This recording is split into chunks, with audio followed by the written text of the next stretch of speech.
बोलो सदगुरुदेव की जय। बंदी छोड़ कबीर साहेब की जय। बंदी छोड़ गरीबदास जी महाराज की जय। स्वामी राम देवानंद जी महाराज की जय। बंदी छोड़ सदगुरु रामपाल जी महाराज की जय। सत साहेब। सभी भाइयों को फिर से एक बार स्वागत है।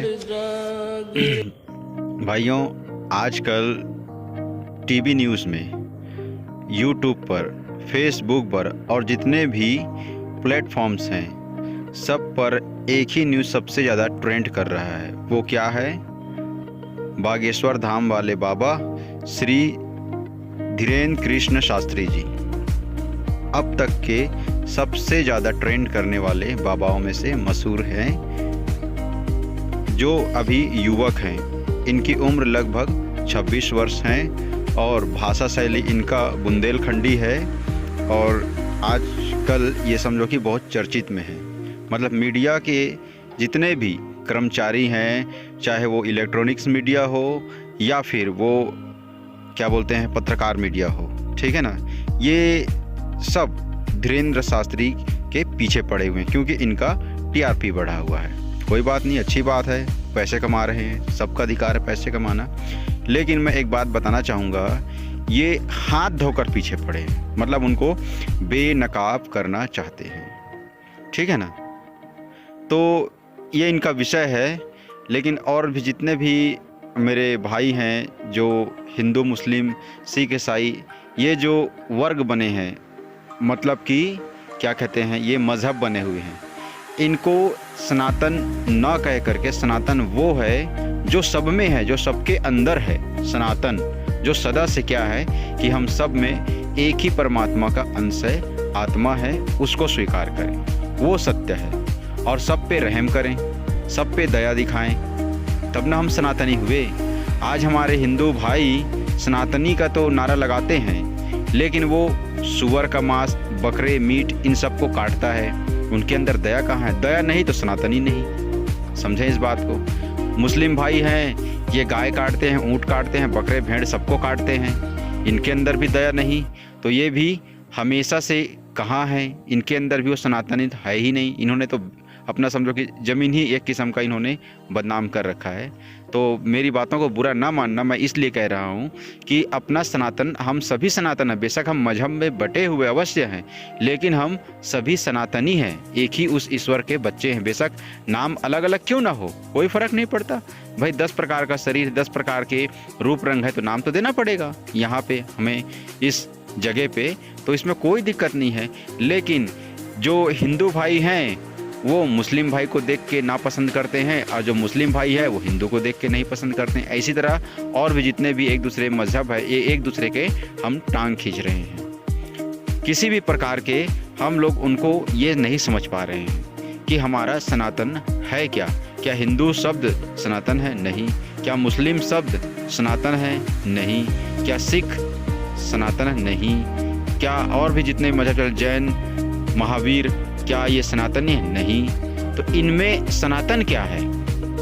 इनमें सनातन है आत्मा। समझे, परमात्मा का अंश है आत्मा, जो सब में रम रहा है, जो सभी जीव जंतुओं में रम रहा है। उसको पहचाने मेरे भाइयों, उनको पहचाने, और ये आपसी वाद विवादों को बंद कर दें। कोई सनातनी के नाम पे अपना झंडा गाड़ रहा है, तो कोई हमारा मुस्लिम, हमारा अल्लाह बड़ा है कह के। अरे भैया, तुम दोनों के ही प्रभु एक ही हैं, चाहे राम कहो, चाहे रहीम कहो, चाहे ईश्वर, चाहे गोट कहो, वो परम सत्ता एक ही है। जिस प्रकार से आदमी का हो या जानवर का हो, किसी का भी देख लो रक्त लाल ही है, किसी का रक्त हरा, पीला, काला नहीं है। इस बात को समझें और सब पे दया बरसाएं, तभी तो आप सनातनी हैं। जो जिसके अंदर रहम, सद्भावना, प्रेम भाव, त्याग, वैराग्य नहीं है, वो समझो सनातनी है नहीं। व्यक्ति तो है, इंसान तो है, लेकिन वो सनातनी अपने आप को ना कहे तो ज़्यादा अच्छा है। और जिसके अंदर प्रत्येक चींटी से लेकर हाथी के प्रति दया है, प्रेम है, भाव है, इन सब से वो प्रेम करता है, इन सब में उसी परमात्मा को समझता है, महसूस करता है, तो समझो वो सनातनी है। इस बात को बिल्कुल यकीनन आप महसूस करें, ठीक है ना। और ये जितने भी हम लोग अभी प्रचार कर रहे हैं, टेंट कर रहे हैं अलग अलग प्लेटफॉर्म पर, इनको आप ज़्यादा प्राथमिकता ना दें। क्योंकि इसमें हम सिर्फ एक दूसरे को मार काट रहे हैं, प्रेम नहीं हो रहा है। क्यों? सब में अलग अलग नियम धर्म हैं, सब में अपने अपने विचार हैं। अपने अपने विचार तो चलो कोई भी है, नाम भी कोई भी आप रख लो, कोई परेशानी नहीं है। लेकिन जो सनातनी है वो क्या है हमारा? वो तो भाई हम सब में वही एक है, उसी परमात्मा का अंश, वही सनातन है। और बाकी सब तो ये दिखावा है। आज हमने अपने आप को हिंदू कह लिया, क्या पता हमने छोड़ दिया तो कल हमने अपने आप को मुसलमान में रख लिया। क्या पता कि मुसलमान भाई अपने आप को 2 पीढ़ी से मुसलमान कर रहा है, उसका मन नहीं लगा, ये हिंदू धर्म अपना लिया। तो क्या सनातनी हुआ? नहीं हुआ। जो बदला बदली किया जा सकता है वो सनातन तो है ही नहीं। सनातन वो है जो बदला नहीं जा सकता, जो हमेशा से है, वो सनातन है। इस बात पे आप यकीन करें और एक दूसरे में भाईचारा, प्रेम भाव इस प्रकार से आप स्थापित करें, सनातन होने का दावा करें, बिल्कुल करें, ठीक है ना। जब तक हम हिंदू मुस्लिम करते रहेंगे ये सब चीज़ होता रहेगा। इसीलिए पूर्ण परमात्मा कबीर साहब जी ने क्या कहा, हिंदू कहूँ तो हूँ नहीं और मुसलमान भी नहीं। कहने का मतलब है, अगर तुम मुझे हिंदू में तुलना करना चाहते हो तो मैं हूँ नहीं, यदि तुम मुझे मुसलमान कह रहे हो तो भी मैं नहीं हूँ, मतलब मैं सब में हूँ। इस बात को समझें, इसको हंसी मजाक में ना लें। कबीर साहब जी का सिद्धांत जितने भी महर्षि महामंडलेश्वर जितने भी हुए हैं उन सबसे ऊंचा है। कबीर साहब जी की पदवी, उसको पहचाने।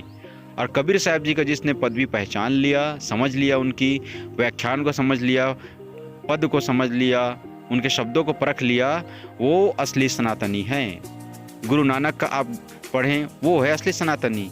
दादू साहब हैं, अब हमारे वर्तमान में चर्चित हैं सबसे ज़्यादा, गरीबदास जी महाराज, वो हैं सनातनी। और जो इनके विचारों को अपना लेगा वो है सनातनी। जो एक दूसरे में दया की भाव रखे वो है सनातनी। और तुम आपस में ही हम लोग एक दूसरे को मार काट के, एक दूसरे का हम टांग खींचे, एक दूसरे का हम चारी निंदा ईर्ष्या द्वेष भाव रखें, तो हम सनातनी कहाँ हुए? सनातनी तो वो है जिसके अंदर प्रेम का भाव चले, रहम रहे, ये है सनातनी। जो ऐसा पाठ पढ़ाएं वो सनातन का पाठ पढ़ा रहे हैं, चाहे वो मुस्लिम वर्ग रहे, चाहे सिख वर्ग रहे, चाहे ईसाई रहे, या फिर हिंदू क्यों न रहे, ठीक है ना। ये है सनातनी। अब एक जनी, अब आपको हम बता दें कि सनातन को कैसे समझें। हर व्यक्ति सनातनी है। क्यों? जब से सृष्टि रची है तो सब में जो भी जीव प्राणी उत्पन्न हो रहा है वो सब सनातनी तो है। सनातन का मतलब कि जो कभी समाप्त ना हो। तो ऐसी क्या चीज़ है? पहचान लेना मेरे भाइयों, पहचान लेना। मैं आपसे ये शब्द बार बार आप लोगों से दोहरा रहा हूँ। और आपसी प्रेम भाईचारा को ही स्थापित रखें, यही सनातनी, यही हमेशा से चल के जाएगा, ठीक है ना। ये बदला नहीं। जैसा प्रेम चाहे मुस्लिम वर्ग है उसके अंदर भी प्रेम है, अगर अपने आप को इस तरह से भावुकता में लाए तो, ठीक है ना। ऐसे आप अपने आप को जाहिर करें। और जितने भी अभी चल रहे हैं वर्तमान में कि भाई हम अच्छे तुम बुरे, ये भी भावना त्याग दे मन से। सभी एक परमेश्वर के बच्चे हैं। किसी में भिन्नता है, बोलते हैं कोई मंद बुद्धि है, कोई अधिक बुद्धि है, कोई अत्यधिक बुद्धि है। इस प्रकार से उनका विस्तार है, हमारा भी विस्तार है, ठीक है ना। लेकिन ये सब होते हुए भी हमारे अंदर प्रेम का भाव होना चाहिए। ये है सनातनी। ये हिंदू मुस्लिम हम क्या कर रहे हैं बताओ? आज हिंदू लोग अपना मुझ कटा के बैठे हैं और कुछ अलग हुलिया बना रखे हैं, तो कुछ अलग हुलिया बना रखे हैं, और इस विस्तार को चला दिया हमने, और अपना इष्ट भी अलग अलग बना लिया। अरे सबके इष्ट में वही है। राम कहा हिंदू ने तो रहीम कहा मुस्लिम ने। दोनों में कुछ अंतर है क्या? रस तो इस शुरुआत हो रही है ना। इस बात को समझ ले मेरे भाइयों, समझ लें। पढ़े लिखे चतुराई, इनसे कुछ नहीं होने वाला। यदि जबरदस्ती का अगर हम दिखावा करें तो भी हमारा पल्ला भारी ही पड़ेगा, पाप की तरफ भारी पड़ेगा। और जो कोई इस पाप को नहीं मानता, इस दुराचारी को नहीं मानता, ठीक है ना, तो समझो कि उसने कुछ पढ़ा ही नहीं। इससे बड़े तो अनपढ़ है, जो इनको समझाना बड़ा सरल है। जो पढ़े लिखे लोग हैं उनको तो नहीं समझा सकते, लेकिन जो अनपढ़ हैं, जो पिछड़े वर्ग के हैं, उनको समझाना बहुत अधिक मतलब आसान हो जाता है। वो बहुत जल्दी समझ जाते हैं। लेकिन पढ़े लिखे तो भाई अपनी चतुराई दिखाएंगे, साइंस विज्ञान को बीच में पेश कर देंगे।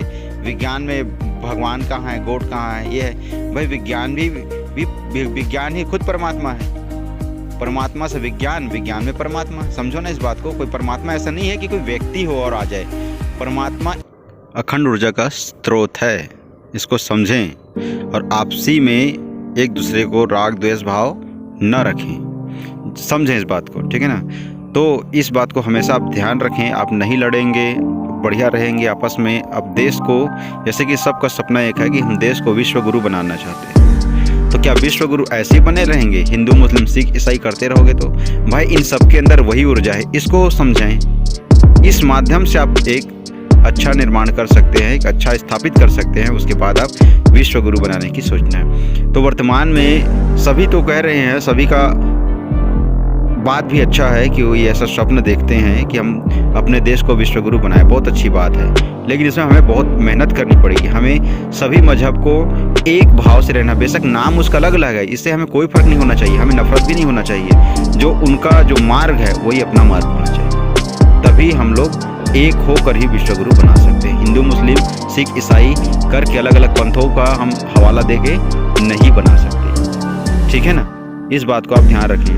अब मैं फिर से वापस अपनी उस बात पे आता हूँ। देखो, जितने भी अभी पंडोकर सरकार हैं, अभी धीरेन्द्र कृष्ण शास्त्री जी हैं, ये कुछ जान जाते हैं बिना सोचे समझे या बिना देखे, या ये कुछ भी कर लेते हैं। चलो, इनकी अपनी मेहनत है, हमें इन पे क्यों उंगली उठाना चाहिए?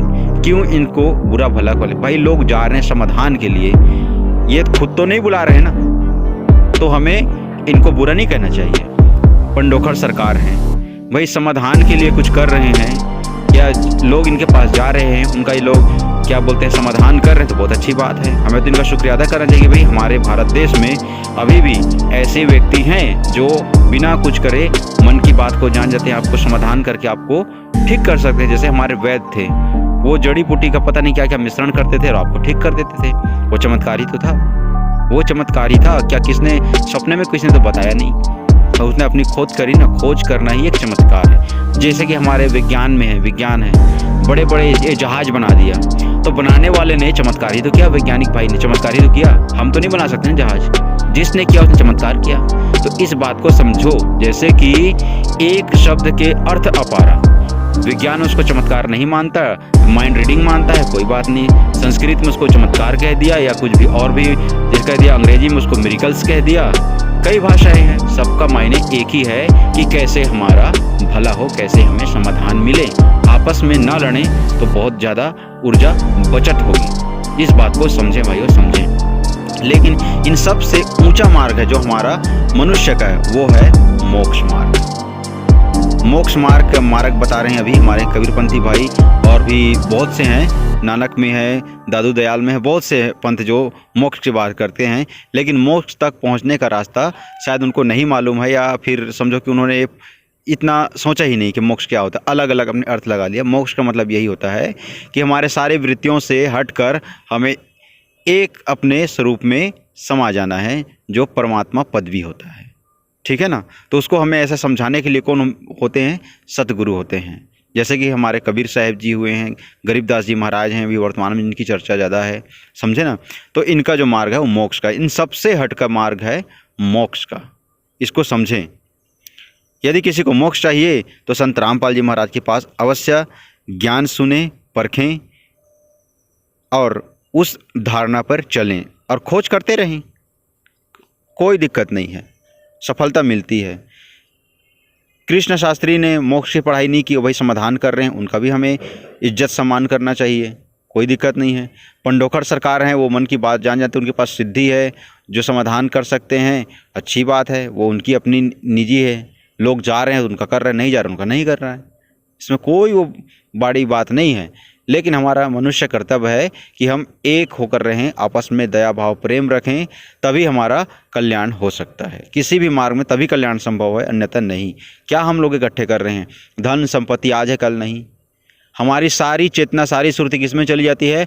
भौतिक चीज़ों में चली जाती है, और अपनी जो सुरती है, सूरत है, उसमें तो टिकी ही नहीं रहती। मन को कभी हमने अच्छा दिशा दिया ही नहीं है, तो कैसे होगा? सारा दिन एक दूसरे का हम लोग चुगली निंदा करते रहें, एक दूसरे से टांग खींचते हैं, क्या यही हमारा सनातन नहीं है ना? तो समझें।